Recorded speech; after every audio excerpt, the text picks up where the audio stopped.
오늘 주시는 하나님 말씀은 열왕기상 13장 2절 그리고 열왕기하 23장 15절부터 20절입니다. 제가 봉독하도록 하겠습니다.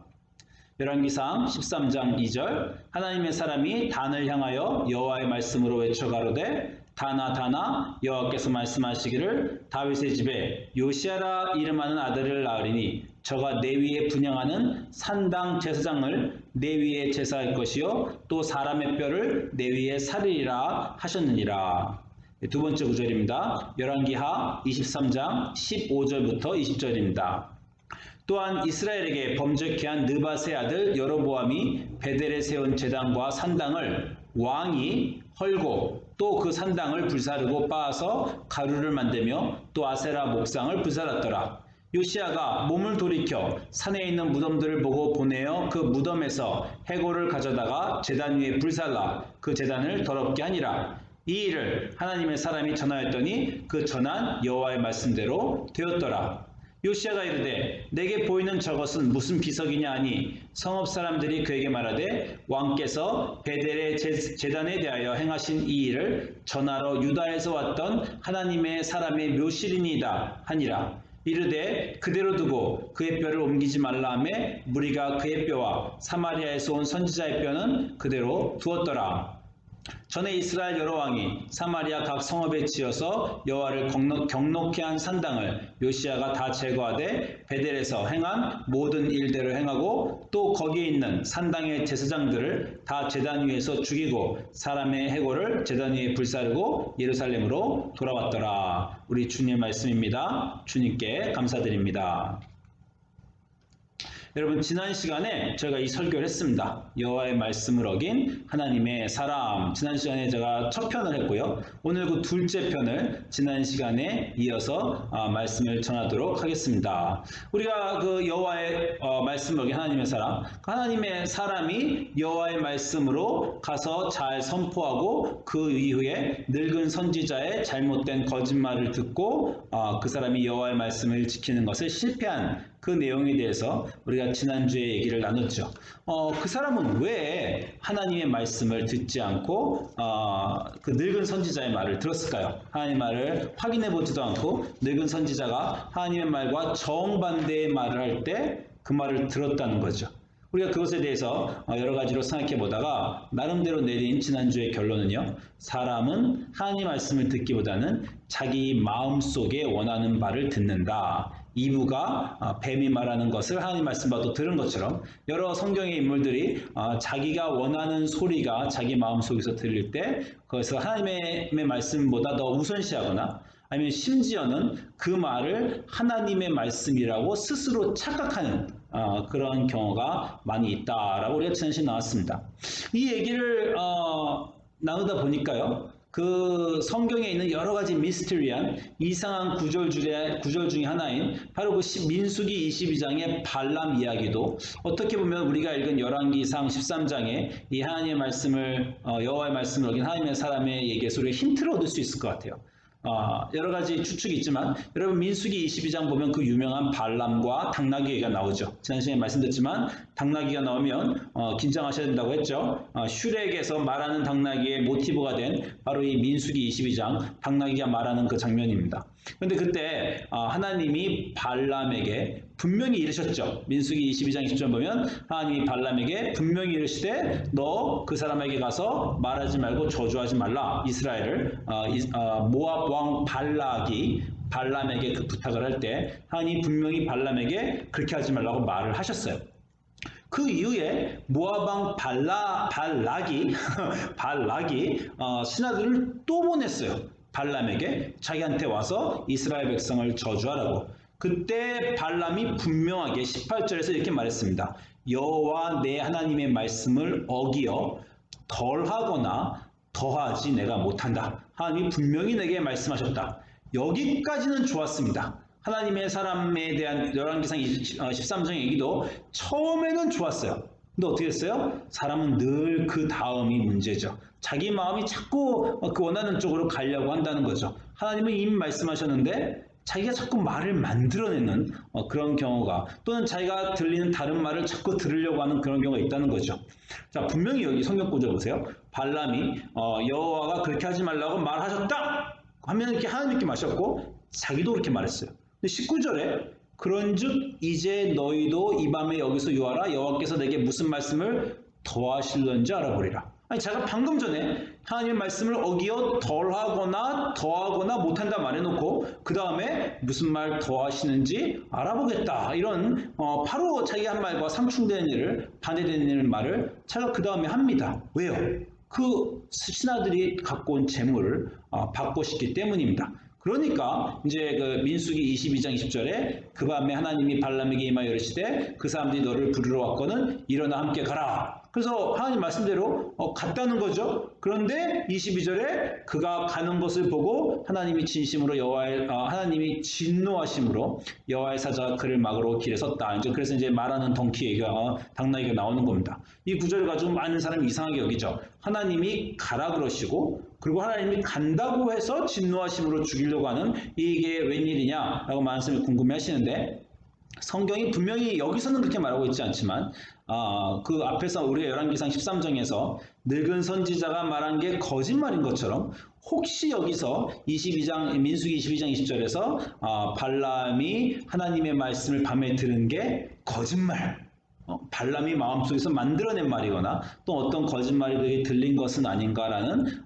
가능성도 생각해 볼 수 있습니다. 뭐 이렇게 됐건 저렇게 됐건 중요한 것은 우리는 계속해서 하나님이 하시는 말과 반대되는 내 의지와 내 뜻과 내 생각을 내 욕망에 따라서 아니면 상황에 따라서 계속 그 길을 간다는 것입니다. 성경에서 그런 실수가 너무너무 많았고 우리가 지난 시간에 봤고 우리가 지난 시간에 잠깐만 봤지만요. 아브라함이요.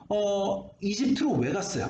분명히 하나님이 약속의 땅으로 가라고 했는데 약속의 땅에 도착한 다음에 창세기 12장 10절 보면 아브라함이 그 땅에 기근이 들었기 때문에 하나님의 말씀으로 거기에 갔다가 하나님의 말씀으로 다시 간 게 아니라 주변의 상황에 기근이 든 것 때문에 이집트로 내려간 그 상황을 보게 되죠.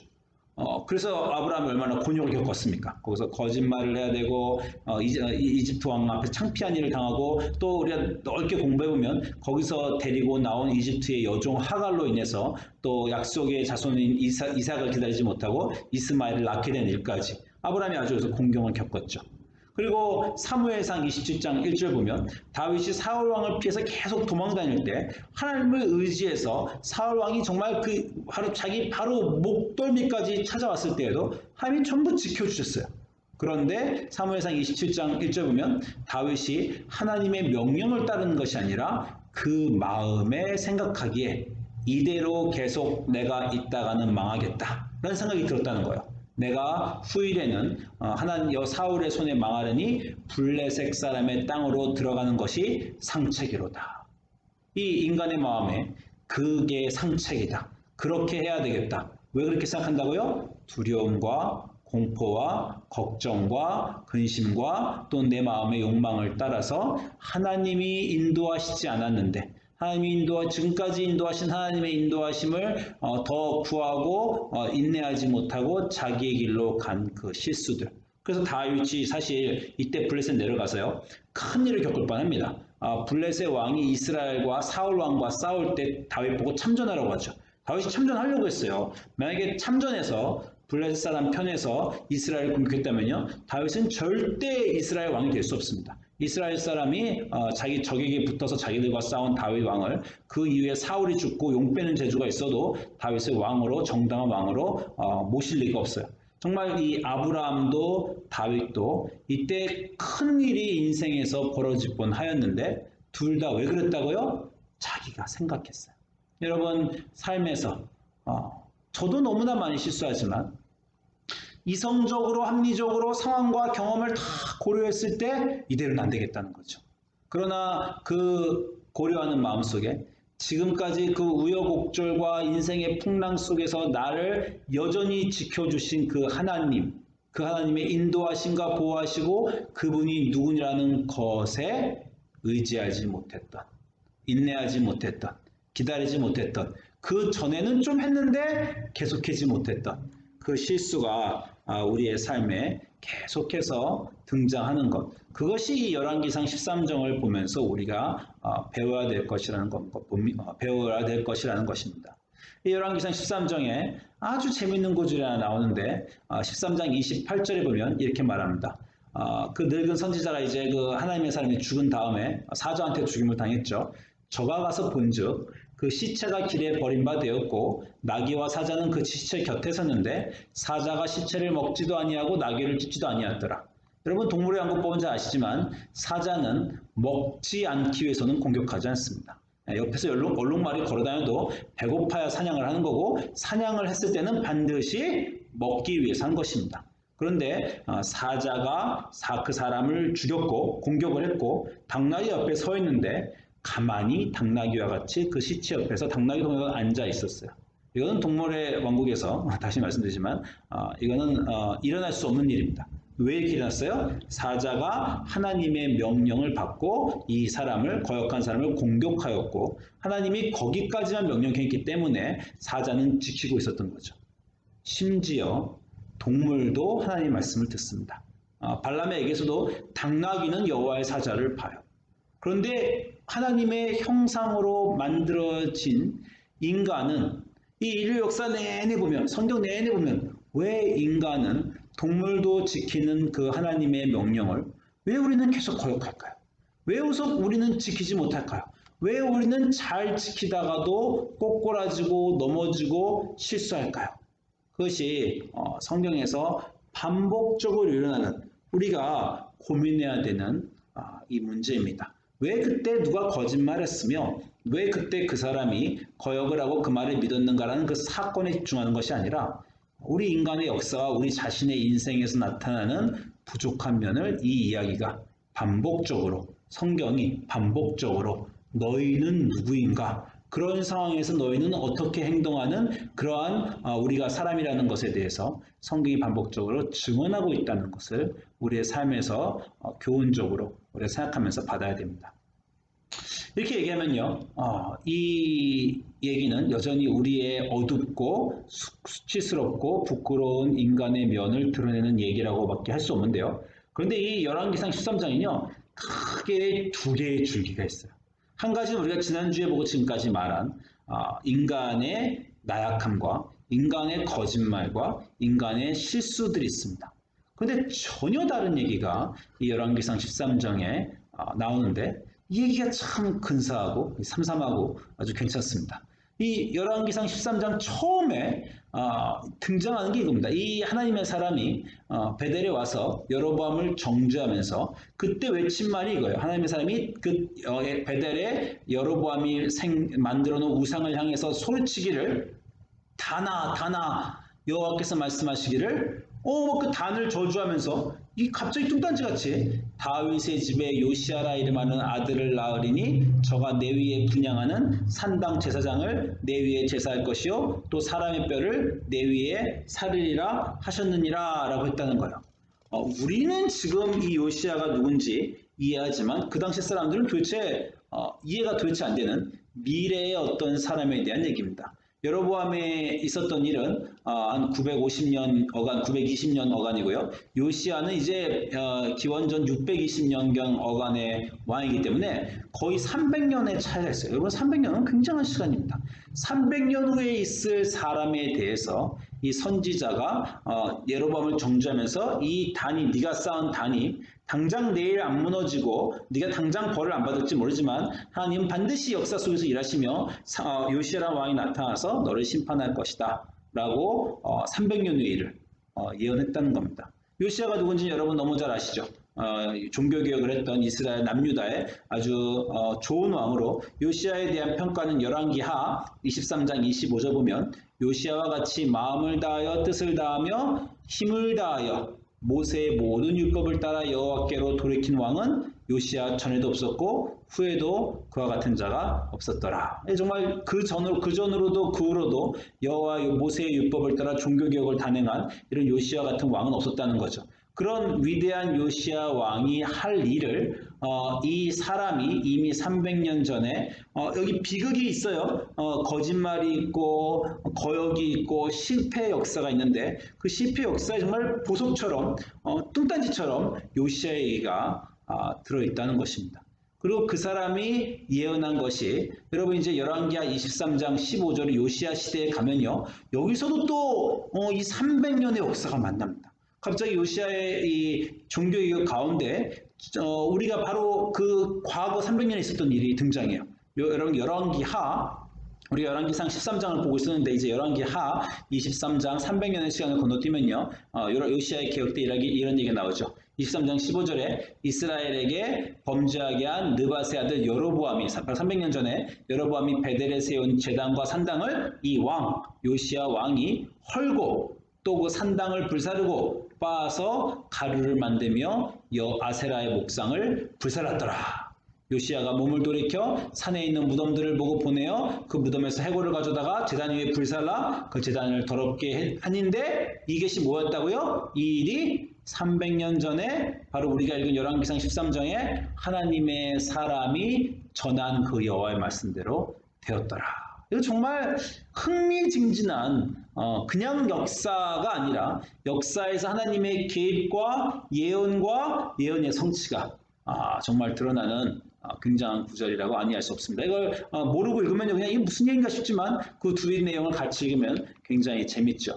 열왕기하 요시아의 기억에 또 아주 재밌는 내용 나오죠. 23장 13절에 요시아가 이르되 내게 보이는 저것은 무슨 비석이냐? 성읍 사람들이 고하되 왕께서 베델에 단하여 행하신 지금 이 일을 전하러 300년 전에 그런 성경말 어쩌면 그렇습니다. 300년 전에 유다에서 왔던 하나님의 사람의 묘실이니이다. 그 하나님의 사람은요 300년 전에 실패했어요.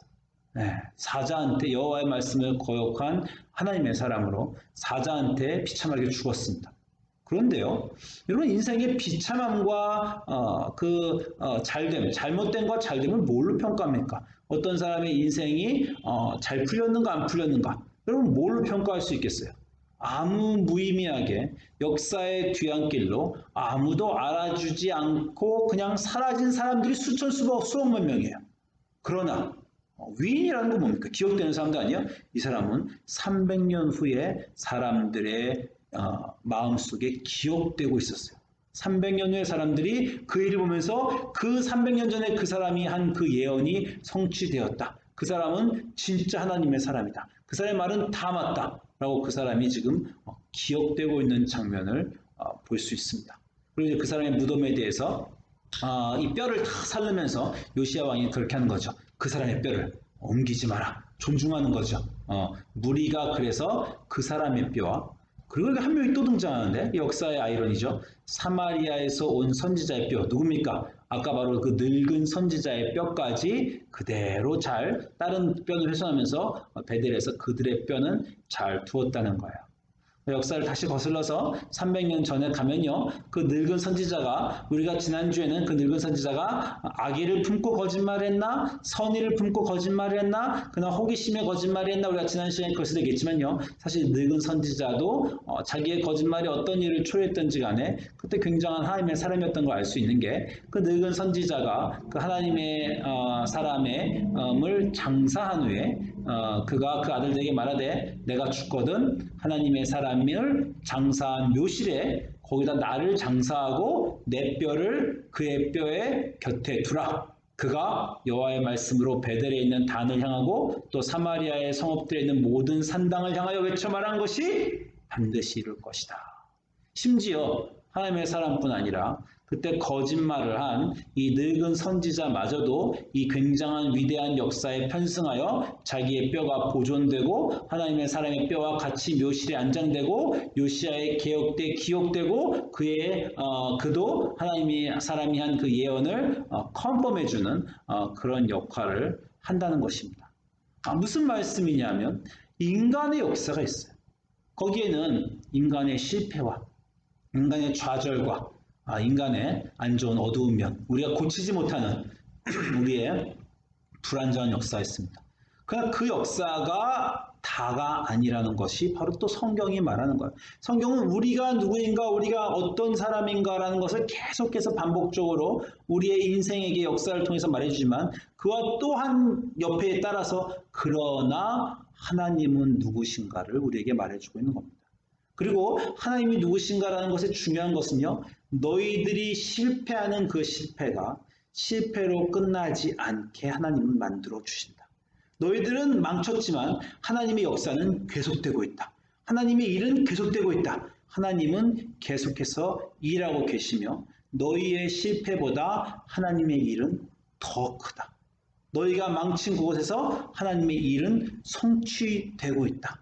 역사의 유구한 곳에서 100년, 200년 우리는 바로 내 앞에 일가바지로 못 보지만 하나님의 일은 완성되고 성취되고 있다는 놀라운 역사의 하나님의 일에 대한 증언을 성경이 또한 하고 있는 것입니다. 이게 얼마나 성경을 읽으면서 우리 마음을 기쁘게 하고 흥미진진하게 하고 따뜻하게 하는지 몰라요. 우리가 실패한 것으로 우리의 인생은 끝나지 않는다. 우리가 잘못한 것으로 역사는 끝나지 않는다. 코로나 바이러스가 설사 우리 인간의 죄의 역사의 결과라 하더라도 우리는 그렇게 망할 수밖에 없는 길을 걸었다 하더라도 하나님은 옆에서 일하고 계시다. 하나님의 역사가 성취되는 것이지 우리 역사가 성취되는 것이 아니라는 것입니다. 여러분, 아주 성경은 처음부터 그걸 얘기하고 있죠. 창세기 여러분이 잘 아는 인간이 최초의 죄를 범했어요. 하나님이 완벽하게 만드신 아담과 이브가 있는 그 가든 오브 에덴, 에덴 동산이 다 망가졌죠. 그때 하나님이 뱀에게 하신 말씀이 뭡니까? 뱀에게 창세기 3장 15절에 내가 너로 여자와 원수가 되게 하고 내 후손도 여자의 후손과 원수가 되게 하리니 여자의 후손은 내 머리를 상하게 할 것이요 너는 그의 발꿈치를 상하게 할 것이라. 도대체 옛날 사람들이 들으면 전혀 이해할 수 없는 이 뚱딴지 같은 말을 그때 하시지만 지금 우리는 몇 천 년의 이게 도대체 우리는 가늠이 안 되는 시간인데 몇 천 년의 역사를 건너뛰어 그게 무슨 얘기인지 알죠? 영어로 프로토 에반젤리오, 프로토스라는 first라는 단어와 에반겔리온, 굿뉴스, 복음이라는 단어가 합쳐서 프로토 에반겔리움이라는 단어가 바로 이 성경 구절이죠. 뭡니까? 가장 처음에 전파된 좋은 소식, 여자의 후손, 사람의 아들 예수님이 결국 사탄의 권세를 무너뜨리고 우리를 죄로 이끄실 것이며 그때 물론 그것이 쉽게 되지 않고 예수님의 고통, 사탄이 그 발꿈치를 그 고통을 통해서 이사야 53장에 잘 드러나는 예수님의 고통이죠. 그 고통을 통해서 그러나 이 하나님의 희생적인 사랑과 고통으로 사탄의 그 왕국이 무너지고 우리를 하나님이 구원에 이끄시고 말 것이라는 그 유명한 선언이 이미 역사 시작할 때부터 우리가 다 망쳐놓은 그곳에서 하나님이 새로 시작하시는 역사가 같이 가고 있는 것이 성경입니다. 여러분의 삶에서 이미 여러분이 한 많은 잘못된 결정과 후회와 실수 그리고 그 결과가 여러분의 삶을 지금 어두운 그림자처럼 따라다니면서 잠 못 들게 하고 잠자다가 벌떡 깨게 하고 이를 갈게 하고 슬피 울게 하고 내가 왜 그때 그렇게 했던가 라는 그 후회의 여러분의 역사 인과응보가 여러분의 삶의 전체처럼 보인다 할지라도 여러분의 삶은 하나님의 일이 같이 가고 있다라는 거예요. 제가 예수님의 일에 대해서 주중에 중요한 깨달음이 하나 있었습니다. 이것을 제가 여러분과 나눠드리고 싶어요. 예수님 처음 사역을 시작할 때 마태복음 4장 17절에 바로 이 하나님의 예언의 성취인 우리 인간을 구원하기 위해서 오신 예수님이 이 말씀하십니다. 마태복음 4장 17절에 예수님이 세상을 향해서 처음으로 내뱉는 말씀이죠. 회개하라 천국이 가까이 왔느니라. 이것은 세례 요한이 한 선포와도 똑같아요. 회개하라 천국이 가까웠다. 제가 왜 이 구절을 말씀드리냐면요. 우리는 계속해서 우리 인간이 하는 일, 우리 인간이 해야 되는 일, 그리고 우리 인간이 하지 못한 일에 대한 후회가 우리의 삶의 주된 내용입니다. 우리가 기독교에서 가장 잘하는 말 중에 하나가 너희가 열심히 노력하고 애쓰고 올바른 삶, 의로운 삶을 살아 하나님께 사랑받고 구원 가는 것. 그것이 이제 구원에 대한 많은 종교의 논리고 기독교도 그것에도 굉장히 강조했죠. 그런데 이제 종교 개혁 때 그 너희의 삶으로 가는 것이 아니라 너희의 공로로 가는 것이 아니라 믿음, 예수 그리스도가 한 일에 대한 믿음으로 가는 것이다라고 이제 믿음에 의한 justification by faith, 그 이제 믿음으로 구원받는다. 바로 그 유명한 얘기가 나왔는데, 그런데 기독교는 여전히 한 가지 실수하는 게 믿음을 가져야만 구원받는다 라고 하면 착한 일을 해야만 구원받는다라는 구원의 조건이 착한 일에서 믿음으로 바뀌었다 뿐이지, 여전히 우리가 착한 일을 하든 우리가 믿든 우리가 한 일에 대한 조건으로 구원이 오는 것으로 자꾸 우리는 생각하는 경향이 있습니다. 우리가 잘해야, 우리가 믿어야 결국 구원받을 수 있다는 인간의 자기의 중심적인 생각이 여전히 있어요. 물론 하나님이 믿게 해주셔야만 믿는다, 뭐 이렇게 하나님의 공로로 드리지만 여전히 내가 믿고 회개한 것이 나의 구원의 조건이라고 생각하는, 그래서 내가 만약에 믿지 못하고 내가 회개하지 못하면 나는 그 복음이 소용없는 사람이 되는, 그래서 구원받지 못하는, 천국 가지 못하는, 여전히 우리는 가르려고 하는 그러한 경향이 있는데, 이 구절 다시 보세요. 회개하라, 천국이 가까웠다. 천국이 가까웠다는 건 구체적으로 여기서 특별히 무슨 뜻입니까? 예수님이 오신다는 거죠.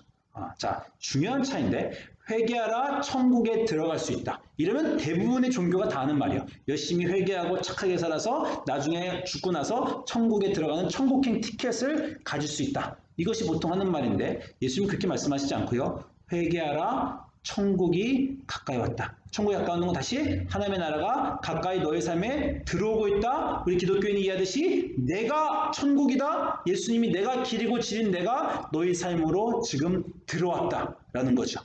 자, 질문 하나 하겠습니다. 우리가 회개를 그럼 안 하면 천국은 가까이 안 오는 것입니까? 우리가 회개를 안 하면 하나님이 예수님을 안 보내십니까? 그렇지 않죠. 우리가 회개를 하면 좋지만 세례 요한이 예수님 먼저 와서 길을 닦았죠. 세례와 세례도 똑같았어요. 회개하라, 천국이 가까웠다. 그럼 세례 요한의 말을 듣고 회개해서 가까이 오시는 천국, 예수님을 우리가 맞았으면 좋았겠지만 그렇게 실패한다고 한들 예수님이 안 오십니까? 우리가 실패해도 예수님은 오시는 거죠.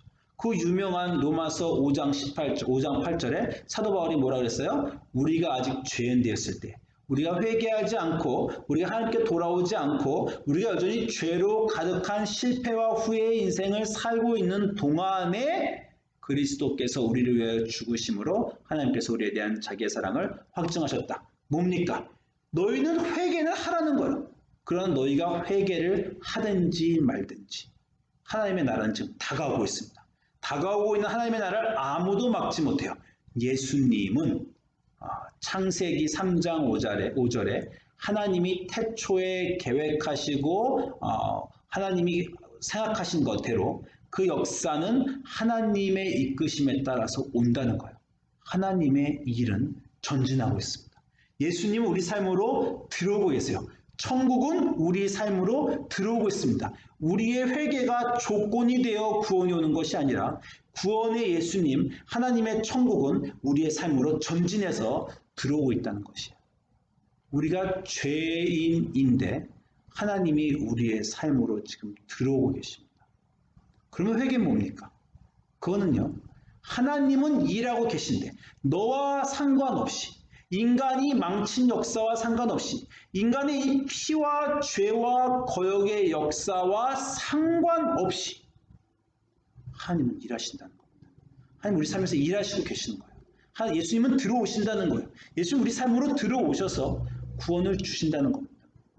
그때 너는 어떻게 할래? 그때 너는 회개할래? 그러나 네가 회개하는 거와 상관없이 그 초청장은 너에게 간다라는 것입니다. 우리가 한 삶의 조건으로 우리가 구원받는다면 우리는요, 착한 일을 해야 되고요. 착한 일을 못할지라도 적어도 굳건한 믿음이라도 가져야 되고요. 굳건한 믿음을 못 가지면 좀 진실한 회개라도 우리는 해야 됩니다. 그런데 우리가 그걸 다 못하면 그럼 어떻게 돼요? 그래도 천국은 우리의 삶으로 치고 들어온다는 겁니다. 여러분, 이것이 복음입니다. 여러분이 한 실패와 여러분이 한 후회와 여러분이 한 거역, 하나님의 사람도 실패했어요. 아브라함도 실패했어요. 다윗도 실패했어요. 아담과 이브도 실패했어요. 그 역사를 반복하는 거역과 죄의 역사 속에서 우리는 살고 있는데, 그러나 하나님은 그 역사와 상관없이 자신의 일을 해 나가고 계신다는 거예요. 그것이 구원입니다. 여러분이 지금도 정말 내가 그때 왜 그렇게 했던가, 내가 그때 왜 그렇게 생각했던가, 내가 그때 왜 그런 결정을 했던가, 정말 엎질러진 물은 다시 담을 수 없다는 것처럼 나는 그 일을 정말 후회하고 곱씹고 나는 이제 망쳤어. 내 인생은 내가 지금까지 살아온 게으름과 후회와 잘못된 그 결정적인 일로 인해서 이제 희망이 없다라고 하는 그 자리에 하나님은 들어오신다는 거예요. 여러분, 별 얘기 아닐지 모르지만 주중에 우리 딸이, 제 둘째 딸이 커피 메이커, 그 유리로 된 커피 메이커를 부엌에서 떨어뜨려서, 그 바닥에 떨어뜨려서, 그냥 그릇도 아니라 커피 메이커가 산산조각으로 깨지는 일이 있었습니다. 뭐 아이들이 뭐 떨어뜨리고 깨트리죠. 제 딸이요, 우유를 흘렸으면요, 제가 딸에게 야 빨리 걸레로 닦어 이렇게 말했을 겁니다. 근데 딸애가 커피 메이커를 떨어뜨려서 커피 메이커에 큰 게 산산조각으로 그 부엌에 깨지자요, 제가 딸에게 뭐라고 말했을 것 같습니까? 꼼짝도 하지 마, 움직이지 마, 거기서. 그리고 딸을 인도해서 너 거기서 여기로 걸어서 빠져나와라.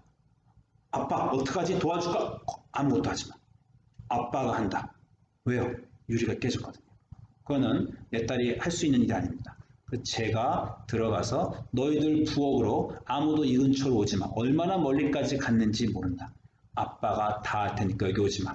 아빠 우리가 도와줄까? 그냥 방에 들어가서 숙제하고 공부하고 있든지 방을 치우든지 여기는 나에게 맡겨라. 그게 부모와 자식의 일입니다. 우리가 망치고 우리가 잘못했는데 우리가 고칠 수 있는 것은 하나님이 기회를 주십니다. 우리가 할 수 없으면요, 부모가 뛰어들어서 너는 거기서 빠져라. 내가 처리하마. 그게 사탄에게 하나님의 하신 말씀이죠. 이브가 아담이 다 망쳤을 때 거기서 빠져나가. 내가 하나님의 사람이 가서 사탄의 머리를 밟는다. 그건 네가 잘못했지만 고치는 건 나다. 네 인생의 가장 커다란 문제들은, 가장 커다란 후회들과 실패들은, 네가 돌이킬 수 없는 문제들은 내가 처리하마. 우리는 그 하나님이 있는 겁니다. 우리는 그 아버지가 있는 겁니다. 예수 그리스도가 이 땅에 오심이, 그 하나님 아버지가 지금도 우리 이 세계를 떠나지 않으시고 포기하지 않으시고 우리의 삶에 계시다는 증거입니다. 회개는요, 우리에게 주는 옵션이에요. 나는, 하나님은 거기서 그렇게 일하고 있을 때 너는 어떠한 삶을 살래? 우리가 회개하면 좋겠죠? 하나님의 걸맞는 하나님의 자녀가 되면 좋겠죠? 그거와 상관없이 하나님은 하나님의 일을 하신다는 놀라운 소식을 여러분의 마음에 간직하시고, 그리고 그 놀라운 소식이 혹시 우리를 회개의 자리로 더 인도할 수는 없을까요? 회개가 의무가 아니라, 회개가 조건이 아니라, 일하고 계신 하나님 옆에서 나도 무언가 같이 하고 싶은, 만약에 제 딸이 아빠 미안해, 내가 커피포트를 다 깼네, 내가 지금 위험하니까 도와줄 수 있는 건 없지만 가서 내가 동생을 씻길게. 그런 게 회개입니다. 과거에 붙잡혀 있지 마시고 지금 내 삶을 고치려고 일하고 계신 하나님 앞에서 나는 내가 할 수 있는 어떠한 일을, 남을 용서하고 나에게 잘못한 사람을 배려하고, 하나님이 나에게 하신 것처럼 그 내가 가진 것들을 나누고, 내가 망가뜨린 것은 고칠 수 없지만 지금 내가 할 수 있는 일을 하는, 그것이 회개고요. 그것 외에 정말 중요한 일은 하나님이 하신다는 그 믿음으로 오늘도 안심과 위로와 격려와 그리고 그 따뜻함을 나누면서 하나님 안에서 사실 수 있는 주님의 사람 되시기를 주님의 이름으로 축원드립니다. 기도하겠습니다. 우리 삶의, 우리 역사 속에 부끄럽고 후회와 실패와 실망만 가득한 나의 삶 속에 하나님은 우리를 포기하지 않으시고, 우리가 다 반복적으로 한 실패에서도 그 실패의 탓을 우리에게 돌리지 않으시고 여전히 일하고 계시며 고치고 계시며 새롭게 하시는 그 하나님이 계심을 너무 감사드리고 정말 복에 겹고 눈물이 나오며 주님께 감사드립니다. 나를 사랑하시는 아버지가, 그 전지전능한 아버지가 나를 사랑하시며 내 삶에 계시다는 것을, 이런 복음을 간직하고 그 복음에 걸맞는 사람으로 살게 하여 주시옵소서. 감사드리며 예수님 이름으로 기도합니다. 아멘.